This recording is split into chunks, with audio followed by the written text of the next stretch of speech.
George Kittle and Darren Waller are clearly the second and third tight ends that should be drafted in fantasy football this year. But how high should you draft them? Let's find out.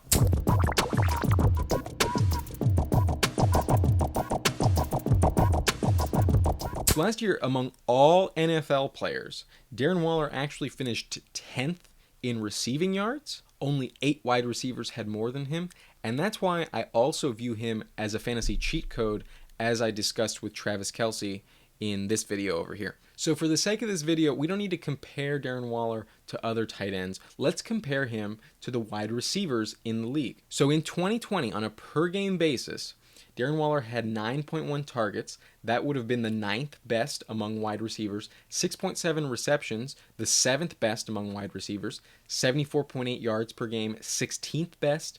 0.56 touchdowns per game, 12th best.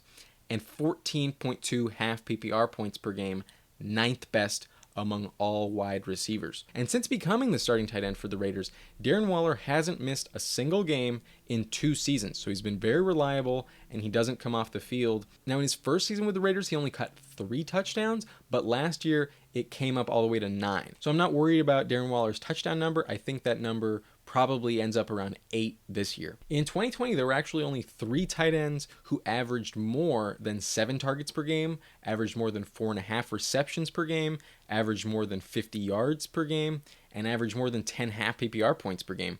And those 3 players were Travis Kelce, Darren Waller, and George Kittle. And the only stat that didn't include all 3 of them was touchdowns on the season. Now, the main reason George Kittle wasn't among this top 3 is because he actually missed 8 games in 2020. And in his last 2 seasons, George Kittle's only played in 22 of 32 games. He's missed 10 in the last 2 years. As long as he's healthy, you don't have to worry about him, but he does have a bit more risk when it comes to missing some games. Just like we did with Darren Waller and Travis Kelce, let's compare Kittle to the league's wide receivers. So on a per game basis, in those last 22 games, the last 2 seasons, pretty large sample size, George Kittle's averaged 7.7 targets per game. As a wide receiver, that would have ranked 24th. 6 receptions per game would have been the 11th best mark among wide receivers.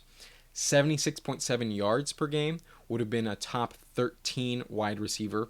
0.32 touchdowns per game would have only ranked 45th among receivers, and 12.6 half PPR points per game would have ranked as wide receiver 20. So not only was Darren Waller a little bit more effective as a fantasy player, but he's more reliable to play every game, and that's why I personally would draft Darren Waller above George Kittle. Now, the difference between them is minuscule. The upside is the same. The ceiling is the same for both players. So where do they rank among all players, though? Where would you draft him in a real draft?